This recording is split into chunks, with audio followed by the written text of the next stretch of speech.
ನಮಸ್ಕಾರ ಎಲ್ಲರಿಗೂ. Jam vibe ಸ್ಟುಡಿಯೋಗೆ ಸ್ವಾಗತ. ನಾನು ನಿಮ್ಮ ಸುಧಾ ಆಚಾರ್ಯ. ನಾನಿವತ್ತು ನಿಮ್ಮ ಜೊತೆ ಬಂದಿರೋದು ಒಂದು ಹೊಸ ವಿಷಯದೊಂದಿಗೆ. ಮತ್ಯಾವುದು ಅಲ್ಲ, ಸ್ವಲ್ಪ ಮೈಂಡ್ ಹ್ಯಾಕ್ಸ್ ಬಗ್ಗೆ ತಿಳ್ಕೊಳ್ಳೋಣ ಅಂತ.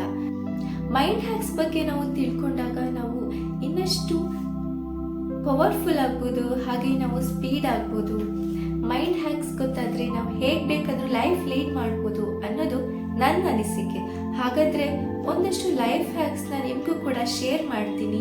ನಿಮಗೆ ಗೊತ್ತಾ, ಯಾರಾದ್ರೂ ನಿಮಗೆ ಜೋರಾಗಿ ಮಾತಾಡ್ತಾ ಇರ್ತಾರೆ, ಜೋರಾಗಿ ರೇಗ್ತಾ ಇರ್ತಾರೆ. ನಿಮ್ಮ ಆಫೀಸಲ್ಲಿ ಆಗಿರ್ಬೋದು, ನಿಮ್ಮ ಅಪ್ಪ ಅಮ್ಮ ಆಗಿರ್ಬೋದು, ಯಾರೇ ಆಗಿರ್ಬೋದು, ಅವರು ಬೇರೆ ಯಾವುದೋ ವಿಷಯಕ್ಕೆ ಅಪ್ಸೆಟ್ ಆಗಿದ್ದಾರೆ ಅಂತ ನೀವು ಹೇಗೆ ತಿಳ್ಕೊಳ್ಳೋದು? ಅವರ ಐಬ್ರೋ ಲೈನ್ ಫುಲ್ ಸ್ಟ್ರೇಟ್ ಆಗಿರುತ್ತೆ, ಜಸ್ಟ್ ಹೀಗೆ ಮಾಡಿರ್ತಾರೆ, ಸ್ಟ್ರೇಟ್ ಆಗಿರುತ್ತೆ. ಮೂಗಿನ 2 ರಂಧ್ರಗಳು ತುಂಬಾ ಓಪನ್ ಆಗಿರುತ್ತೆ, ಜಸ್ಟ್ ಚೀಕ್ ಇಷ್ಟು ದಪ್ಪ ಆಗಿರುತ್ತೆ. ನೀವು ಅಂದ್ಕೋಬೇಕು ಅವರು ಅಪ್ಸೆಟ್ ಆಗಿ ಮಾತಾಡ್ತಿದ್ದಾರೆ ಅಂತ. ನಿಮ್ಗೋಸ್ಕರ ಮಾತಾಡ್ತಾ ಇಲ್ಲ, ಅವ್ರು ಬೇರೆ ಯಾವುದೋ ವಿಷಯಕ್ಕೆ ಅಪ್ಸೆಟ್ ಆಗಿದ್ದಾರೆ ಅಂತ ನೀವು ಪಕ್ಕ ಅನ್ಕೊಳ್ಬೋದು.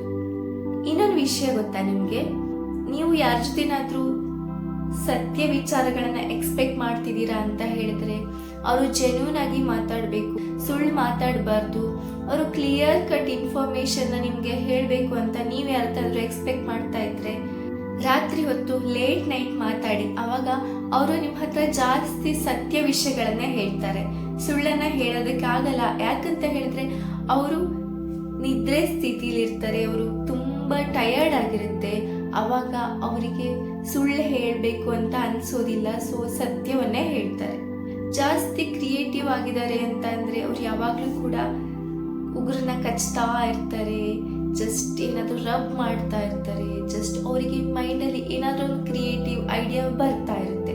ಇನ್ನೊಂದು ವಿಷಯ ಏನು ಅಂದ್ರೆ, ಕೆಲವರು ಸೀಕ್ರೆಟನ್ನ ಮೇಂಟೈನ್ ಮಾಡಕ್ ಆಗಲ್ಲ ಅವರಿಗೆ ಅಂತ ನೀವು ತಿಳ್ಕೊಳ್ಳೋದು ಹೇಗೆ?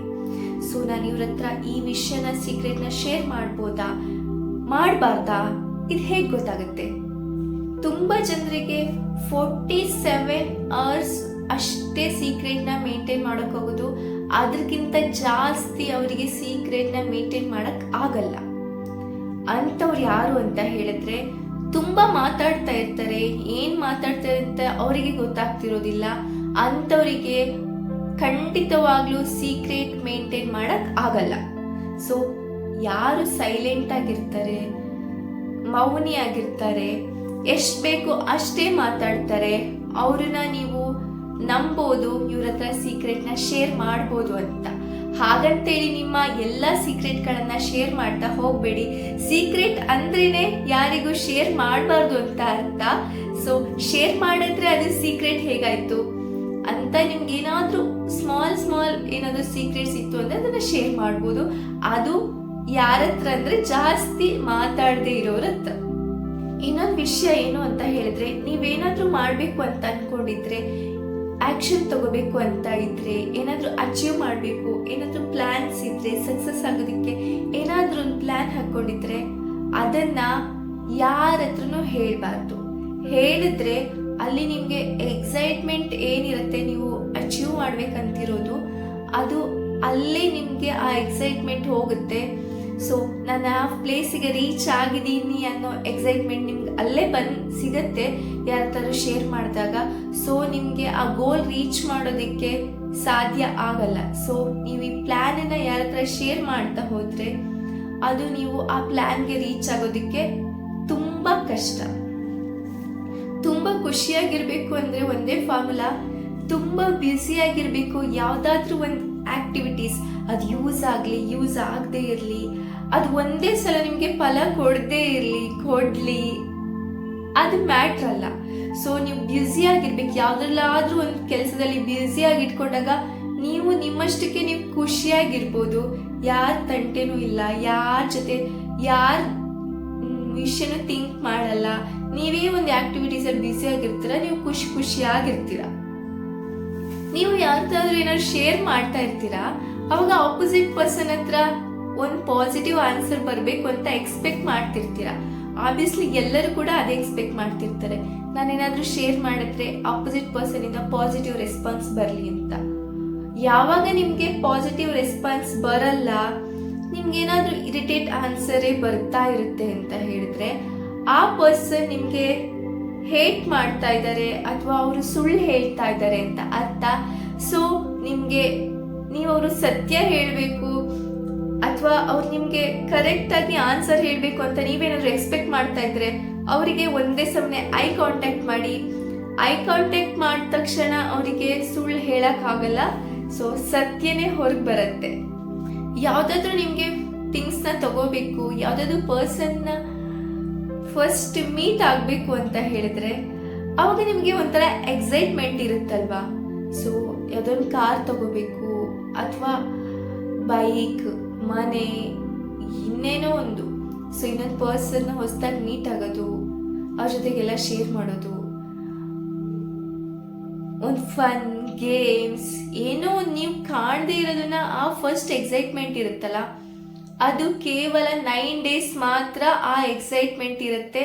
ಆ 9 ಡೇಸ್ ಆದಮೇಲೆ ಆ 9 ಡೇಸ್ ಆ ಥಿಂಗ್ಸ್ ಜೊತೆ ಕಳೆದಾಗ ಅಥವಾ ಆ ವ್ಯಕ್ತಿ ಜೊತೆ ಕಳೆದಾಗ ಆ ಥರ 9 ಡೇಸಲ್ಲಿರೋ ಎಕ್ಸೈಟ್ಮೆಂಟ್ ಮತ್ತೆ ಇರಲ್ಲ. ಇದು ಒಂದು ಮೈಂಡ್ ಹ್ಯಾಕ್ಸೆ.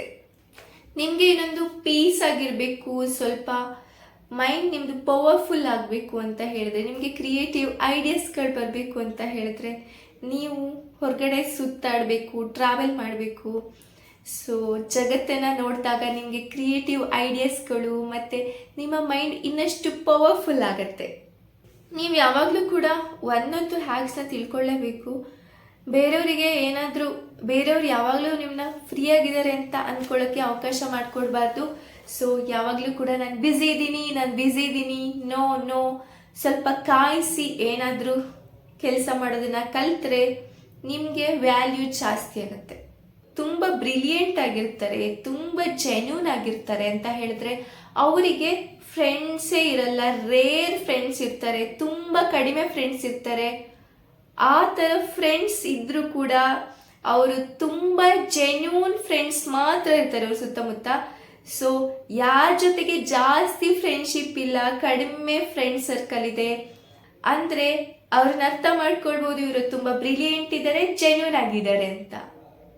ಇವತ್ತು ಒಂದಷ್ಟು ಮೈಂಡ್ ಹ್ಯಾಕ್ಸ್ ಬಗ್ಗೆ ನಿಮಗೆ ಹೇಳಿದೆ. ಸೊ ಇನ್ನಷ್ಟು ಮೈಂಡ್ ಹ್ಯಾಕ್ಸ್, ಲೈಫ್ ಹ್ಯಾಕ್ಸ್ ಬಗ್ಗೆ ನಿಮಗೆ ವಿಷಯಗಳನ್ನ ಹೇಳ್ತಾ ಇರ್ತೀನಿ. ಅಲ್ಲಿವರೆಗೂ ನೀವು ನಮ್ಮ ಚಾನಲ್ನ ಸಬ್ಸ್ಕ್ರೈಬ್ ಮಾಡಿಲ್ಲ ಅಂದರೆ ಸಬ್ಸ್ಕ್ರೈಬ್ ಮಾಡಿ, ನಮ್ಮ ವಿಡಿಯೋಸ್ಗಳನ್ನ ಶೇರ್ ಮಾಡಿ ಅಂತ ಹೇಳ್ತಾ ಮುಂದಿನ ಭಾಗದಲ್ಲಿ ಇನ್ನೊಂದು ಹೊಸ ವಿಷಯದೊಂದಿಗೆ ಬರ್ತೀನಿ. ಅಲ್ಲಿವರೆಗೂ ಥ್ಯಾಂಕ್ ಯು.